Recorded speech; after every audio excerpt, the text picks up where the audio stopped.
como les hablaba la vez anterior, la historia del arte como tal es una invención europea. Entonces vamos a hablar según la historia del arte europea. Hay varias premisas que son importantes que debemos de tener en cuenta para ver esta presentación y cuando estemos hablando, ¿verdad? Lo primero es que esta es una historia reproducida por los europeos y repetida por muchas de sus antiguas y actuales colonias, entre ellas nosotros, ¿verdad? Entonces, se va a hablar en las escuelas y en los museos de esta manera como lo estamos haciendo así. Esta no es la única historia del arte que existe, no es la más exhaustiva, no es la cierta, es la europea en términos muy generales, entendiendo historia como una cuestión lineal que va sucediendo durante el tiempo, ¿verdad? Entonces, vamos a empezar desde la antigüedad, desde la prehistoria. Recuerden ustedes que la historia comienza a existir con la invención de la escritura. Antes de eso se llama prehistoria. Bueno, cuando hablamos de historia del arte, tenemos arte prehistórica y como no es importante la cuestión escrita todavía, podemos analizarla, ¿verdad? Sin ningún problema y lo vamos a traer hasta la actualidad. Esta es una historia del arte completamente parcializada, está pensada desde un solo lado, ¿verdad? No es inclusiva necesariamente y además que tampoco necesariamente refleja la opinión de muchos historiadores actuales. Hay muchos historiadores que esta secuencia que vamos a ver la cuestionan y la ven como algo que no funciona ya para leer el arte, pero es la forma más tradicional, es un método y es el que vamos a usar para ver la generalidad. Ya después vemos lo demás. Siempre todo hay que verlo con ojos críticos. Entonces, vamos a comenzar de atrás para adelante, diciendo que la prehistoria es toda aquella documentación hallada y que data de momentos anteriores a la invención de la escritura. Tenemos como primer momento el arte paleolítico. El arte paleolítico literalmente significa el arte de palos y piedras, que es cuando los seres humanos no habían desarrollado una tecnología muy avanzada, ¿verdad? Y todavía existían cazadores y recolectores. Este arte se caracteriza porque tiene una función parasimpática. El arte se utilizaba para de alguna manera representar y convocar los sucesos o los fenómenos. Entonces tenemos a la derecha, arriba, tenemos una Venus Esteatopigia, que es una escultura que se ha relacionado con la fertilidad. Es una figura humana que tiene muchas curvas y normalmente además tiene pechos. A veces tiene dos, a veces tiene cuatro, a veces tiene un montón, ¿verdad? De hecho se llama Venus Esteatopigia porque esa es como la forma de decir Venus gordita en palabras elegantes. Existen este tipo de Venus que han sido halladas en muchas partes del mundo y que especialmente por toda Europa. También en la parte de abajo vamos a encontrarnos de las cavernas rupestres. Las cavernas rupestres son grandes cavernas que se encontraron en diferentes partes del mundo y que tenían pinturas hechas por seres humanos de épocas muy anteriores. Y entonces representaban escenas de caza, representaban a los animales y también estas como huellas que existen acá, que hay todo un postulado de cómo era que se hacían, ¿verdad? Entonces la idea era que yo representaba la caza porque de alguna manera estaba provocando con esta representación que sucediera la caza. Ese es uno de los postulados. Obviamente son interpretaciones, hay otra gente que dice que no, que sencillamente son representaciones de escenas cotidianas de cuando ellos estaban normalmente en su vida cotidiana, ¿verdad? Entonces, todas estas son distintas maneras de ver. Después del arte rupestre, pasamos a la diapositiva 5, donde tenemos el neolítico. Neolítico significa nuevas piedras, ¿verdad? Entonces es cuando ya el ser humano trasciende solamente de utilizar palos y piedras como herramientas y se traslada a generar ya otras cosas, ¿verdad? Primero piedras después metales y después y también cerámica, ¿verdad? Básicamente son piedras entre comillas todas, ¿verdad? Entonces, aquí vamos a encontrar inscripciones en piedras, piedras colocadas de diferentes maneras y que además acompañado ya con instrumentos para la caza como puntas de flecha, cuchillos de pedernal y cerámica, ¿verdad? Esto es como de lo más antiguo, ya con una tecnología un poquito más avanzada. Los imperios teocráticos se refieren a imperios gobernados por dioses. Eran naciones muy importantes construidas con una base de la conquista militar y que tenían la premisa de que sus gobernantes, las personas que eran sus líderes, eran dioses o hijos de los dioses. Entonces, muchas de sus representaciones tienen que ver con estas familias de gobernantes y tienen que ver con figuras de dioses. Algunos eran monoteístas y otros eran politeístas. Por ejemplo, los egipcios tenían muchos dioses, ¿verdad? Entonces, hay muchísimas representaciones de los dioses y también hay representaciones de los faraones que eran considerados dioses, ¿verdad? Los faraones, las faraonas, las familias reales eran considerados dioses. Sin embargo, también hay representación de escenas de guerra, de animales, de diferentes castas sociales, ¿verdad? En el caso de la diapositiva número 6, tenemos en la parte inferior izquierda la esfinge y la pirámide de Gizeh, que se supone que estas edificaciones tenían como finalidad mostrar el poderío y consagrar la supremacía de los grandes gobernantes egipcios. Y vean que eran tan impresionantes que hasta la fecha todavía existen y todavía son impresionantes, ¿verdad? Tenemos Pertaistar, que es la que está abajo, es un mosaico, es una edificación de piedra y encima tiene representaciones de animales y es un tipo de tecnología más avanzado. Por el otro lado, hacia la esquina superior derecha, tenemos arte cretense. Pasamos de los imperios teocráticos, donde ya tenemos una organización política grande, y les decía que los imperios además estaban sostenidos sobre conquistas militares. Por eso son imperios, no todos los que estaban siendo gobernados por ellos estaban ahí porque querían. Y entonces las manifestaciones de ellos, algunas tienen como finalidad demostrar el poderío de la nación, demostrar la fuerza que tenía y la grandeza de la nación. Y les representaban a los dioses, ¿verdad? Y a los gobernantes, que eran considerados dioses también. En la diapositiva 4 nos vamos a encontrar el arte griego clásico. El griego clásico se define porque es la época en que las culturas, las polis griegas, que eran estados pequeños pero independientes y que tenían relación en idioma, en creencias, en filosofía, ¿verdad? Sin embargo, eran países separados, pero están en su mejor momento, están en una época de paz donde se trabajan, se tratan entre ellas bien y hay prosperidad. Entonces, en ese momento se hacen las grandes construcciones del arte clásico griego, que planteaba que el ser humano era el centro del universo y la medida del universo. Entonces todo se planteaba a escala humana. En los imperios teocráticos no necesariamente. Por ejemplo, los egipcios hacían cosas para los dioses, entonces los dioses eran enormes, pero los griegos no.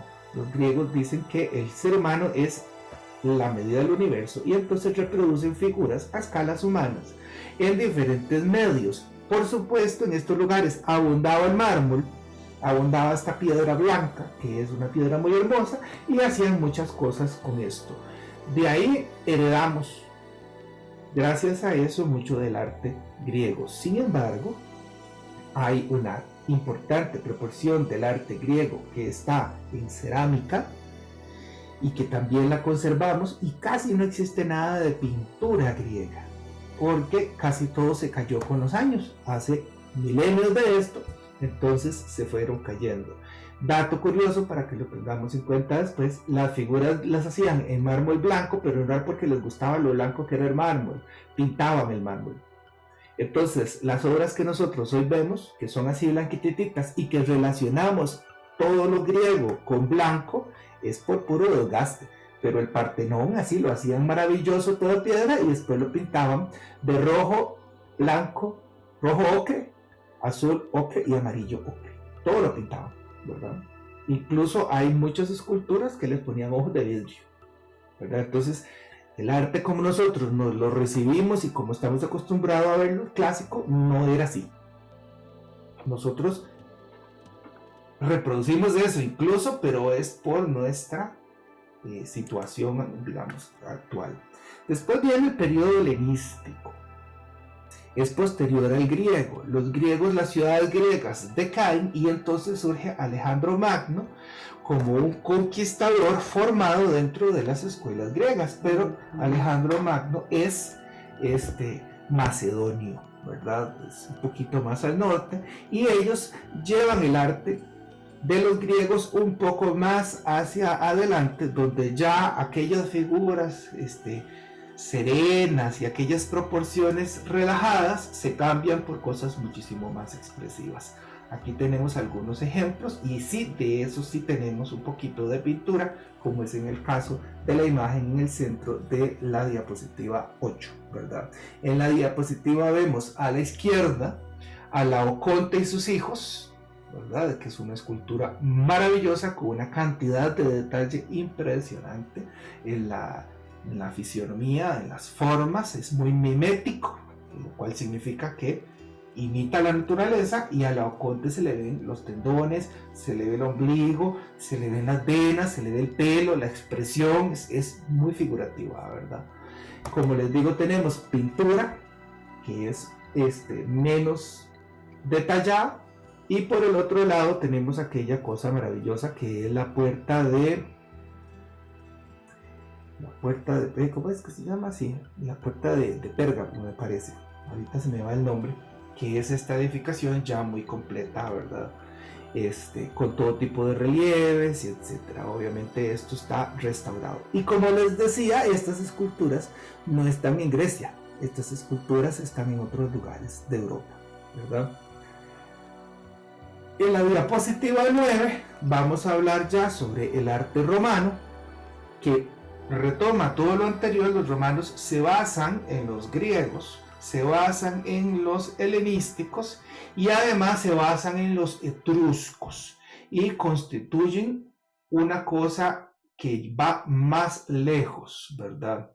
De los romanos sí tenemos muchísimo más registros de todo tipo. Tenemos relieves, tenemos cerámicas, tenemos bronces, pinturas, mosaicos, esculturas, y sobre todo, y es una de las cosas que más heredamos de los romanos, que es las edificaciones con arcos. Ustedes saben que la palabra arquitectura viene justamente de la palabra arco, ¿verdad? Porque el arco es una innovación tecnológica que no inventaron los romanos lo absorben de los etruscos y lo llevan más allá, pero entonces los romanos son capaces de crear edificaciones muchísimo más grandes, muchísimo más sólidas, que se sostienen en el tiempo, y entre otras cosas hacen estructuras civiles, ya no solo religiosas, ¿verdad? Entonces hacen el Coliseo, que es como un estadio, hacen acueductos, hacen palacios de gobierno, hacen cortes. Es otra historia ya como ellos llevan la arquitectura grande, ¿verdad? Y que la hemos heredado y se sigue transmitiendo. Tanto que hoy en día podemos ver en muchos países del mundo edificaciones que son jóvenes, que no tienen 200 años y que parecen romanas, ¿verdad? En la diapositiva 11 vamos a pasar de los romanos a la Edad Media, donde ya el Imperio Romano se cristianizó y se convirtió en un imperio cristiano. Por este lado tenemos en esta diapositiva 10 a los bizantinos, que es que recuerden que el Imperio Romano se divide en dos: el Imperio Romano de Occidente, que tiene su sede en Roma, y el de Oriente, que tiene su sede en Bizancio o en Estambul, ¿verdad? Entonces, aquí tenemos la parte bizantina, caracterizada por imágenes en mosaicos de ya figuras religiosas. Tenemos Jesús, tenemos arriba el cuento del Apocalipsis y de los arcángeles, y etcétera, y el buen pastor, y tenemos ahí una cruz. El arte en este momento que heredamos es sobre todo religioso, ¿verdad? Aquí se hereda de los romanos esta visión del arte que sirve para contar historias, pero también para demostrar poderío, ¿verdad? Se hereda de ahí y se lleva, digamos, con unas nuevas tecnologías que les permiten mayores colores en las pinturas, mayor uso de la metalurgia para generar ya incluso joyería más sofisticada, y también cerámicas de distintos acabados y de distintos colores. En general, en la Edad Media, el arte no es tan detallado a nivel mimético, sino que es más estilizado y se preocupa más por las simbologías que por imitar la forma. Como les digo, este es el bizantino. Después tenemos en la diapositiva 11 el arte románico, que es del otro lado, ¿verdad? Del lado occidental. Tenemos esta herencia directa de esta arquitectura de arcos y de círculos, que sigue transmitiéndose con unas tecnologías más novedosas. El trabajo en piedra se hace más fino, se hace más detallado, y también tenemos de este otro lado más pigmentos. Una vez más, hay un interés mayor por simbolizar la cosa que por retratarla. En la diapositiva 12 vamos al gótico, que es una de mis favoritas. En el gótico, si bien es cierto que la arquitectura romana trataba de emular una idea de estabilidad y de la grandeza de Dios, entonces tenemos unas iglesias aplanadas, muy sólidas. En el gótico no. En el gótico la idea es que yo quiero alcanzar el cielo, y lo más importante es el espíritu y no la carne. Entonces las catedrales se vuelven altas y los arcos ya no son redondos, los arcos son puntiagudos, y estos arcos son los llamados góticos, ¿verdad? Vean, por ejemplo, en las diferentes catedrales que tenemos acá, el gusto que hay por estas cosas que se ven muy elevadas, y además las estructuras se vuelven finas, las paredes se vuelven más delgadas porque hay otras maneras de construir. Si ustedes ven en la imagen inferior izquierda, tenemos una catedral donde tenemos bracitos de apoyo entre las torres, ¿verdad? Estos se llaman contrafuertes, y los contrafuertes hacen que entonces yo pueda construir más delgado y más alto, y que la imagen, sobre todo visualmente, la iglesia se vea disparada hacia el cielo. Acá se busca también a lo interno de las iglesias, mientras que en el románico eran así como oscuras y abovedadas. En el gótico ya hay un desarrollo de la tecnología del vidrio que le permite generar color. Entonces encontramos estos rosetones maravillosos que se llaman así porque representan rosas. La rosa es el símbolo de la Virgen María, y entonces todas las iglesias ponen estos rosetones que son la manera de dejar entrar la luz, y además hay vidrios coloreados y se vuelve una imagen luminosa la experiencia dentro de una iglesia gótica. Otra cosa que tiene en común las iglesias góticas son las figuras vegetales. Ya no se busca lo recto y lo cuadrado, sino que se busca lo vegetal. Entonces todo es más grácil, todo es más liviano, todo es muy bonito, ¿verdad? Se busca otra forma de representar lo divino. Incluso las figuras humanas que se vuelven alargadas, ¿verdad? Porque entonces, así como la iglesia es alargada porque va todo para el cielo, las figuras humanas también se vuelven alargadas. En la diapositiva 13 vamos a empezar con el Renacimiento. El Renacimiento tiene 3 siglos básicamente, y reciben este nombre de 300, 400 y 500, que ¿verdad? Son siglos. Al principio hay un interés por la arquitectura, un interés por reflejar un poquito más la realidad, si se quiere.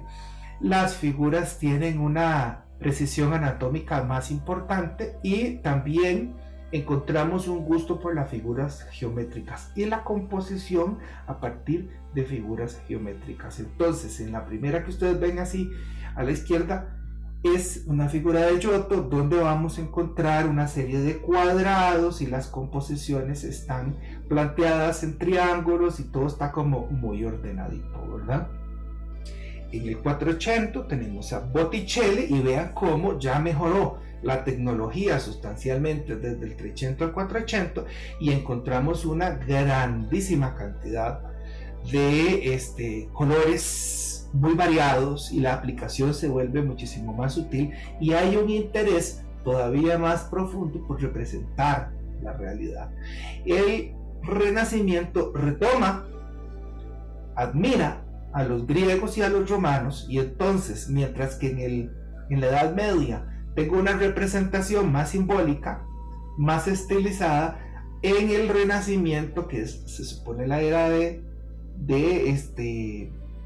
la inteligencia, se rescatan las poesías griegas, se rescatan los historiadores romanos, etc. Y ahora hay que estudiar para poder ser una persona interesante y eso se refleja en el arte. Un mayor interés por la representación, al igual que los griegos. En el Renacimiento se retoma la idea del hombre, del ser humano universal, es decir, el hombre vuelve a ser otra vez la medida del universo y por eso es que entonces hay un estudio de la anatomía, hay una representación de las figuras lo más racionalmente posible. Se acentúa todavía más la cuestión de la composición tridimensional y se inventan algunas técnicas pictóricas como el sfumato, que es este paso de la luz a la oscuridad suavemente, ¿verdad? Sin líneas completamente cortadas entre colores, sino que se va pasando de un color hacia otro. Otro de los grandes avances en el Renacimiento a nivel técnico fue se vuelve a asumir la perspectiva lineal, entonces ahora se pueden representar las cosas con una ilusión de tridimensionalidad. Y en el 580 ya tenemos, por ejemplo, esta Pasión de Miguel Ángel, que es el temprano 580, donde la representación es muy realista, ¿verdad? Ustedes pueden ver en la imagen de la Pasión cómo se ve Jesucristo totalmente desfalleciente y se ven los dedos de la Virgen sosteniendo las telas, ¿verdad? Las telas tienen un análisis gigantesco de luz y sombra. Esta es una escultura muy impresionante por su acabado técnico, ¿verdad? Y además hay una cosa interesante en esta escultura que es el manejo de la luz, ¿verdad? Hay mucho contraste, mucho gris, mucha línea se ve, entonces todo esto es para donde va, digamos, el arte europeo en este momento, hacia la expresión otra vez. Entonces vean cómo hemos ido alternando momentos de estilización a momentos de representación realista y de pronto esa representación realista otra vez se vuelve a descomponer en expresión y entonces ya lo más importante es la expresión, no la forma, etcétera. Veamos la diapositiva 14, cuando vemos el Alto Renacimiento, ya también conocido como el Barroco, y aquí vamos a encontrar este gusto por el montón, este gusto por la cantidad de cosas, la saturación. Hay una cosa que se llama el horror vacui, que es el terror al vacío. Entonces yo cualquier cosa que compongo, lo lleno de cosas y lo lleno de cosas y no dejo espacios vacíos por ningún lado. Los ticos somos muy barrocos, ¿verdad? Tenemos mucho miedo al vacío. En una casa vamos a encontrar que normalmente donde hay una esquina, o sea, es una cosa que me hace mucha gracia, que abunda en nuestro país, que son los esquineros, ¿verdad? Que son estas mesas que se ponen en las esquinas porque no se puede ver la esquina vacía, hay que meterle algo, ¿verdad? Las paredes no pueden dejar de tener un montón de cuadritos y cositas, las cortinas tienen que haber muchas, etcétera, etcétera, ¿verdad? Los ticos somos muy barrocos en ese sentido. Entre otras cosas también el barroco se caracteriza por además de la abundancia de motivos, por la línea que es muy definida, ¿verdad?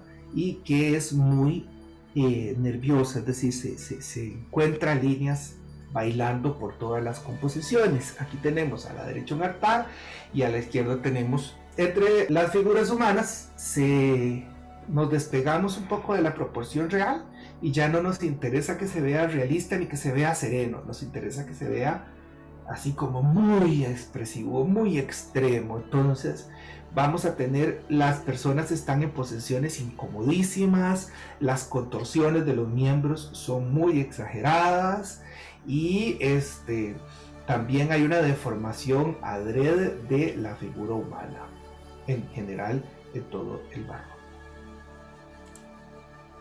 Y pasamos al siglo XIX, ¿verdad? Hasta ahora hemos más o menos llegado hasta el siglo XVII. En el siglo XIX comienzan una serie de pensamientos que van cambiando y de avances científicos que van cambiando la forma como la gente ve. Vamos a ver el neoclasicismo, el romanticismo, el realismo, el impresionismo, el prerrafaelismo, el fudismo y el modernismo, mientras que en el siglo XX vemos las llamadas vanguardias artísticas, que son el cubismo, el dadaísmo, el futurismo, el surrealismo, el abstraccionismo, el pop art, el arte conceptual y el performance. Vamos a darles una revisión así rayo a todos estos ismos, que son los que, digamos, decantan en lo que hoy se hace, ¿verdad? El neoclasicismo, una vez más, nos volcamos hacia los griegos y los romanos clásicos. Entonces, en el siglo XVIII, a finales y a principios del siglo XIX, los artistas empiezan una vez más a buscar motivos de guerra, a buscar motivos heroicos, a generar figuras monumentales, a buscar los cánones griegos de belleza, las proporciones griegas, y se crea todo este gusto. Una cosa que es muy neoclásica y que todos conocemos es la Casa Blanca, ¿verdad? Que es un edificio que se genera a partir de una imaginería griega romana. Y sin embargo, en un país moderno como es Estados Unidos, que nace como un país moderno, ¿verdad?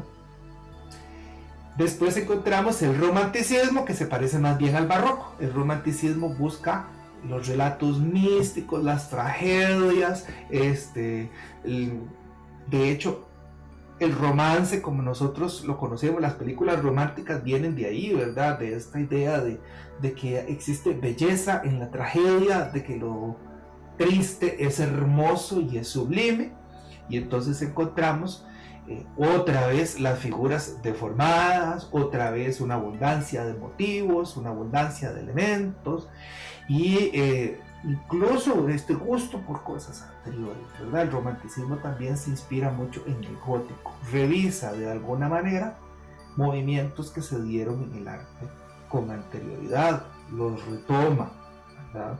Tenemos entonces a principios del siglo XIX gente pintando reinas romanas o pintando escenas al estilo griego o al estilo romano. Por eso es romanticismo. En el siglo XIX las corrientes no se dieron necesariamente una detrás de otra, o sea, sucedían muchas veces de manera simultánea. Entonces, mientras estaban los romanticistas, estaban los impresionistas y estaban los realistas, y todos estaban produciendo al mismo tiempo, pero sí uno puede encontrar como que, digamos, son cosas que a veces se contraponen. En el realismo, por ejemplo, la mirada de los motivos del arte ya no está centrada en los grandes sucesos de la historia, en los grandes líderes famosos, sino que los artistas tratan de representar la vida real, la cotidianidad. Entonces los motivos son los trabajadores, la gente común, y el pintor se preocupa con el mismo esmero de hacer la cara del obrero, que los zapatos, que las piedras, que los instrumentos. Entonces, aquí vemos en las segadoras de Millet, en la diapositiva 18, a la derecha, nos encontramos unas mujeres que están recogiendo trigo. Eso es, y vean que ni siquiera es importante la cara, no se ve con claridad la cara, no son anónimas, simplemente son unas segadoras. Y lo importante viene siendo el detalle de lo que están haciendo, la composición, viene siendo los colores, lo que se ve detrás, ya lo que se pinta. La idea era tratar de retratar la naturaleza tal cual era, no de representarla con mística, sino de hacerla tal cual se veía. En el centro vemos los picapedreros, donde también es la misma cosa, no vemos las caras de ellos, no nos interesa, lo que nos interesa es el detalle. Vemos los zapatos suecos que eran de madera, y vemos las canastas, y vemos la olla, y todo tiene la misma cantidad de detalle, porque lo que se busca en este momento es la representación de la realidad. Por otro lado tenemos al pensador de Rodin, que sí ya es un poquito más desapegado a esa realidad, donde se busca un poquito más la expresión. Sin embargo, pertenece más o menos al mismo movimiento realista que predominaba en ese momento. En la diapositiva 19 vamos a encontrar el impresionismo. El impresionismo básicamente tenemos el impresionismo, digamos, clásico y el postimpresionismo, ¿verdad? Entonces, en el impresionismo clásico tenemos a Monet, tenemos a Degas, tenemos a Renoir, ¿verdad? Y entonces son estas obras donde encontramos estos colores maravillosos, muy intensos, y aquí hay una cosa que hace una ruptura con respecto de lo anterior. Mientras que el realismo buscaba representar la realidad, al mismo tiempo que estaba dándose el realismo, también estaba dándose el desarrollo de la fotografía. Entonces los impresionistas dicen, ¿para qué nosotros vamos a pintar la realidad tal cual se ve si ya lo hace una máquina? Vamos a pintar otras cosas que no sean lo que hace la máquina. Entonces, ¿qué buscaban los impresionistas? Pintar la luz. Porque claro, son los principios de la época, de la óptica, que son los principios también de la fotografía. Entonces ellos buscan investigar la luz. Y la idea es tirarse afuera y pintar afuera y ver lo que está sucediendo afuera. Eso significa que yo tengo que hacer una pintura rápida, que tengo que hacerlo en pocos momentos si yo quiero capturar, porque en media hora la luz ya no se ve igual. No es lo mismo pintar un lugar a las 5 de la mañana que a las 12 del día. Entonces yo tengo que pintar rápido. Y como tengo que pintar rápido, tengo que usar los colores tal cual vienen saliendo del tubo. No puedo ir mezclando mucho. Entonces la mezcla la voy haciendo directamente sobre el cuadro, no la voy haciendo en mi paleta, ¿verdad? Entonces tenemos cuadros como el que tenemos arriba en el centro de Monet, o el de la izquierda inferior, ¿verdad? Que son cuadros clásicamente impresionistas pintados con esta metodología que les digo. También tenemos a los postimpresionistas, donde podemos encontrar un Seurat, que es este que está a la derecha, a la izquierda arriba. Seurat hace esta representación puntillista, mientras que los impresionistas hacían manchas. Seurat dice, vamos a llevarlo más allá y vamos a hacer puntos de colores. Entonces un impresionista ponía un rojo y un amarillo a la par y de lejos se veía anaranjado. Seurat lo lleva más allá y pone puntos de color para crear un detalle muy certero, ¿verdad? Y estos puntos de color se convierten eventualmente en los principios de la impresión y finalmente hoy en día en lo que nosotros conocemos como los píxeles, que están en todos los dispositivos que usamos. Las pantallas están compuestas por puntos de 3 colores, nada más. Eso es todo. Entonces Seurat sienta las bases y los impresionistas sientan las bases para este desarrollo tecnológico que hoy en día estamos tan acostumbrados. Y también, por supuesto, tenemos a la derecha abajo la noche estrellada una de las noches estrelladas de Van Gogh, donde él se inspira en el trabajo de los impresionistas, que es esta mancha, ¿verdad? Y la lleva más allá, más hacia el lado de la expresión. Ya no le interesa tanto la luz por sí misma, sino el color y la expresión de la obra. Recordemos que él además era un profundo admirador de los impresionistas. Ya lo veremos con más detalle, que los impresionistas no eran tanta gente, eran 4 gatos que eran amigos entre ellos, pero causaron, digamos, una una ruptura y un avance tecnológico importante en su época.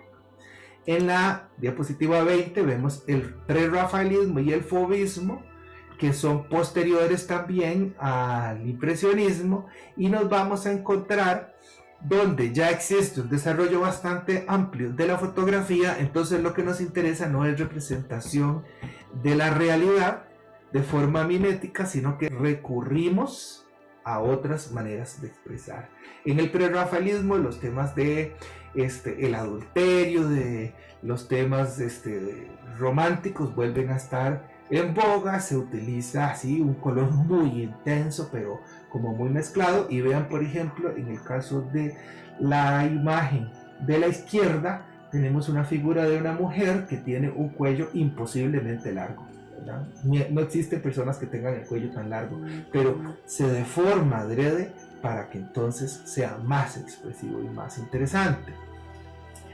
En algunos casos hay un interés por la representación mimética, como en este cuadro que está a la par, donde vemos esta falda blanca así como platinada, que es tan bien lograda. Uno puede ver cómo doblaron la tela, ¿verdad? Entonces así de estricto es el análisis que se hace.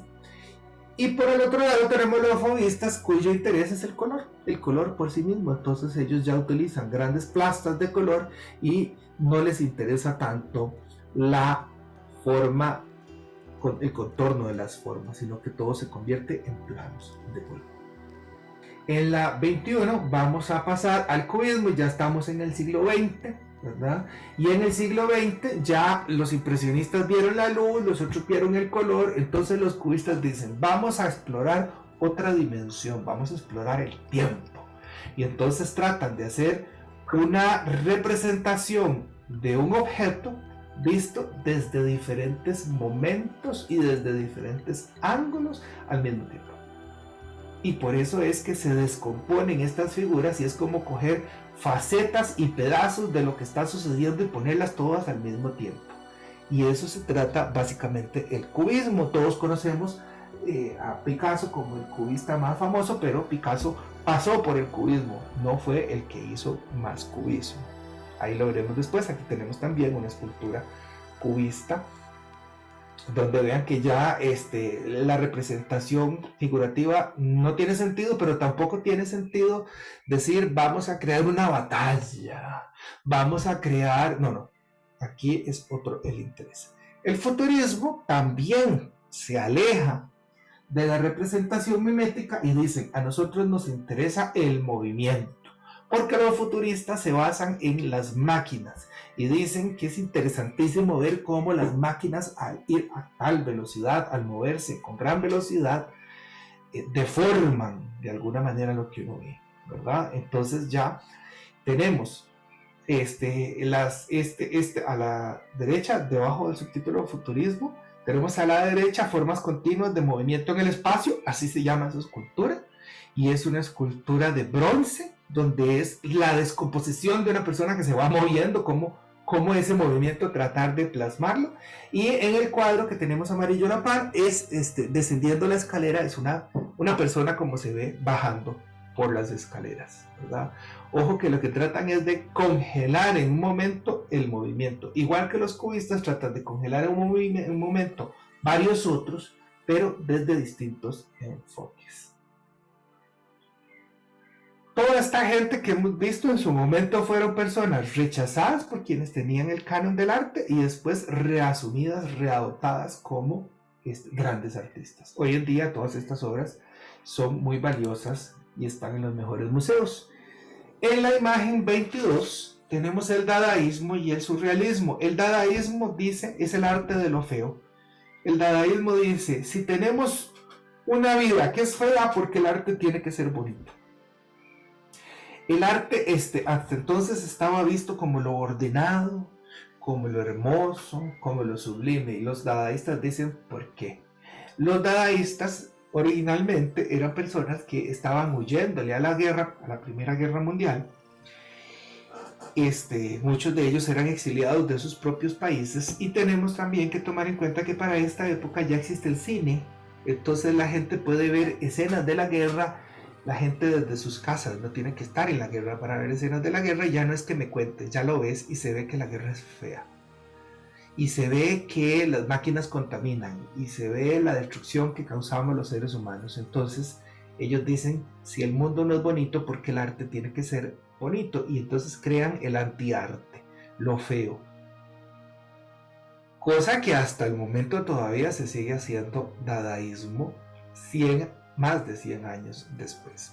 Por otro lado, tenemos el surrealismo, cuyos representantes lo que intentan es representar lo psíquico. En este momento, la psicología de Freud ya es una cosa que es conocida, se manejan conceptos como el subconsciente y el inconsciente, y entonces lo que tratan es de representar la psicología en sus cuadros. ¿Para qué vamos a representar la realidad tangible? Si eso lo hace una cámara, mejor hagamos lo que no puede hacer una cámara, que es pintar los sueños, pintar mis locuras y mis ocurrencias. Y tenemos representaciones bidimensionales y tridimensionales muy interesantes, como estas que estamos viendo. En la diapositiva 23 vamos a encontrar el abstraccionismo, la abstracción, que básicamente ya dicen, no nos interesa pintar o retratar o representar ni la naturaleza desde el punto de vista de cómo se ve, ni la naturaleza desde el punto de vista del tiempo, ni la naturaleza desde el punto de vista de los sueños, ni ninguno de estos. Vamos a plantear que el arte es válido por sí mismo y la forma es lo que nos interesa. Entonces ya no vamos a representar nada, simplemente vamos a hacer formas y vamos a estudiar las formas y vamos a usar las formas para crear expresión.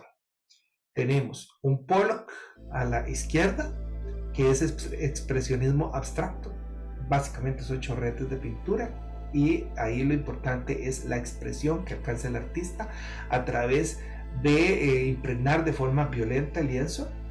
Tenemos el suprematismo de Mondrian, que él hablaba más bien de los ángulos rectos y los colores básicos y con ellos crear cánones de racionalización, y que Dios es abstracto y lo puedo representar de manera abstracta. Entonces yo represento la divinidad mediante ángulos y cuadros, y es todo un canon. Hay montones de aplicaciones del suprematismo de Mondrian que encontramos en todos lados. Y también tenemos el desarrollo tecnológico del plástico, donde esta obra de Pevsner o de Gao, no sé cuál de los dos eran hermanos, que es una obra de hilos de plexiglas, ¿verdad? Ya es una obra de plástico de principios de siglo, y entonces ya hay una exploración de los materiales por los materiales y qué nos pueden dar a nivel expresivo. Y esto es el abstraccionismo. Luego vamos a ver cómo el abstraccionismo se refleja en nuestro país y en nuestra realidad. Posterior a la abstracción, llega un momento en que los artistas se vuelven famosos y que las técnicas artísticas, gracias al desarrollo de la tecnología después de la revolución industrial y ya en la época moderna, en el siglo XX, existen los medios masivos de comunicación, existe la impresión masiva, existe el cine, etcétera, ¿verdad? Y existe una cosa que todavía no se entiende si es arte o qué es, pero que es casi que arte, que es la publicidad. Entonces se mezcla el arte con la publicidad y los publicistas empiezan a producir arte y los artistas empiezan a producir a partir de la publicidad. Entonces tenemos manifestaciones como Liechtenstein en la diapositiva 24 a mano izquierda, que utiliza la litografía como inspiración, las formas de la litografía, y hace obras que parecen cómic impresos en litografía, pero esta obra es gigante, ¿verdad? No es del tamañito de un cómic. Se hace como si fuera un cómic, pero se hace en 5 o 10 metros de alto, ¿verdad? Es como rescatando un poco lo industrial y llevándolo hasta el arte, ¿verdad? Él trabaja temas de violencia, temas de agresividad, pero con esta estética del cómic y de las técnicas industriales de reproducción del color. A mano derecha vamos a encontrarnos a Oldenburg, que él simplemente, bueno, entre lo que hacía, porque hacía muchas cosas, hacía cosas que eran de uso cotidiano, pero los hacía gigantes, y las ponía en espacios abiertos, y así gigantes, ¿verdad? Entonces de pronto una rueda de bicicleta enorme de 20 metros enterrada en un parque, o esta que es una cuchara con una cereza, ¿verdad? Que perfectamente podría ser una pieza publicitaria. Y en el centro encontramos a Almodóvar, porque el pop art básicamente se da en Inglaterra, en Estados Unidos, en Japón y en España, es donde básicamente se da. Y Almodóvar, que tiene toda esta serie de películas, todavía sigue haciéndolas, pero las más pop son las de los 80s, donde efectivamente aparecen anuncios y salen anuncios en las películas. No sé si han tenido el gusto de ver una película de Almodóvar, pero en las películas de Almodóvar salen anuncios y sale gente doblando series y ese tipo de cosas, ¿verdad? Entonces ya hay una fusión de lo que es comercio con lo que es arte. Estamos hablando ya en la segunda mitad del siglo XX.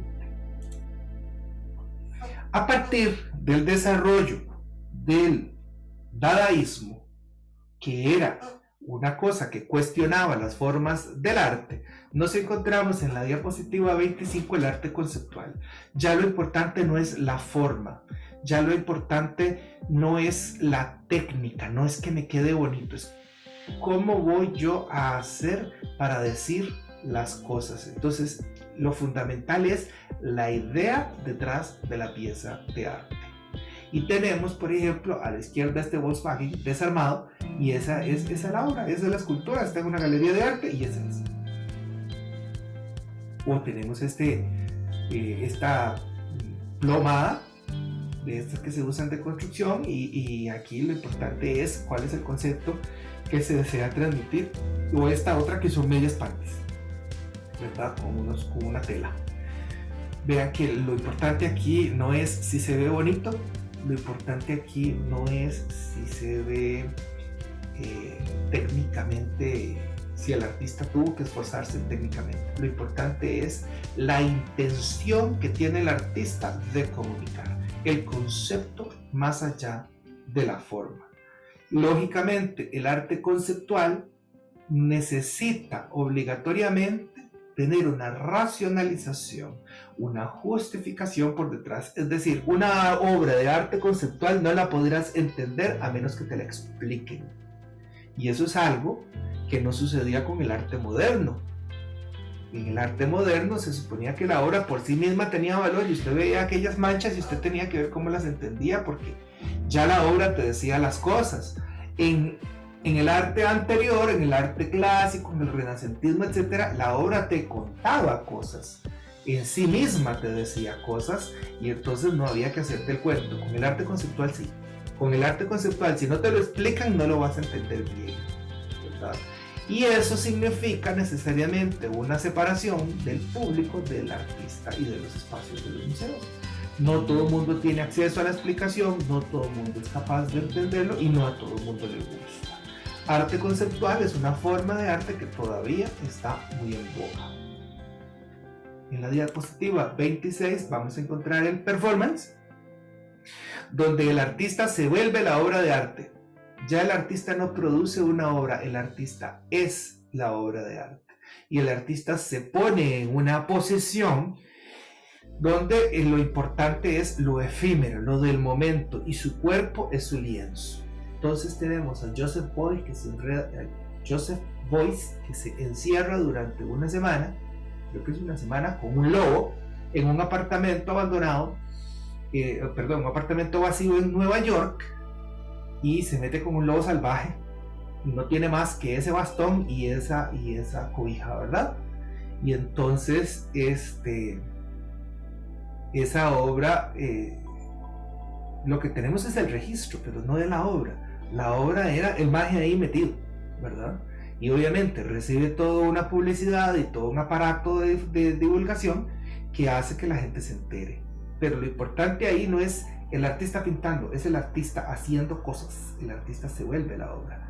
Igual que encontramos a Marina Abramovich, que durante unos días estuvieron en esta posición con el arco apuntándole directamente hacia el corazón, y estuvieron una cantidad de horas ahí. Y la gente iba y eso era la obra, ver a los artistas ahí, haciendo esto, ¿verdad? O por ejemplo, en esta otra de abajo del centro, donde tenemos un hombre enorme que está desnudando al artista enfrente de un público. De nuevo, lo que estamos viendo son el registro de las obras, pero no son las obras. Ya no es como que yo puedo vender un happening, yo no puedo vender este performance. Pasó y el artista lo hizo por la razón que fuera. Algunos artistas lo hicieron como protesta política, otros lo hicieron por las razones más individuales de la vida, y vamos a explorar un poquito más de esto adelante, Gus. Y hasta aquí se supone que es donde se acaba el arte. Se supone que en el momento en que llegamos al performance y al arte conceptual son las últimas manifestaciones del arte, y pasamos a la posmodernidad, que hay gente que dice que no es arte, y llegamos a este arte contemporáneo que ya tiene las manifestaciones más distintas. Puedo tener una obra que se está manifestando en 4 espacios y en 4 espacios, en 4 formatos, con 4 formas distintas, con 4 sustratos distintos, con materiales distintos y a veces en canales también distintos.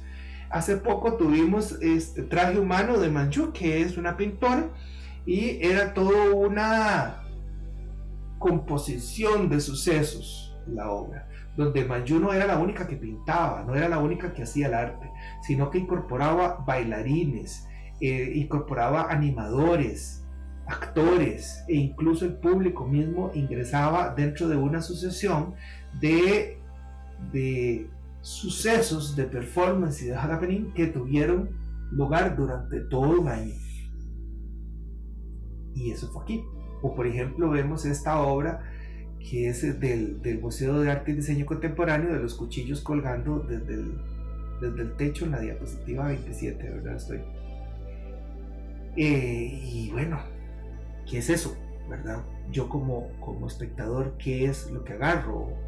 O estos otros papeles ahí colgados debajo de unas raíces, y eso es la obra. O por ejemplo hacer una proyección en un edificio y alterar la percepción del edificio por medio de esta proyección. Entonces ya es otra manera de comprender el arte, es otra intención de comprender el arte, y es básicamente lo que se está haciendo hoy en día. Hoy en día subsisten y conviven de forma simultánea el arte clásico, el arte académico, el arte formal, el arte moderno, el arte contemporáneo, y todos se están dando. Todos son formas de producción actual del arte.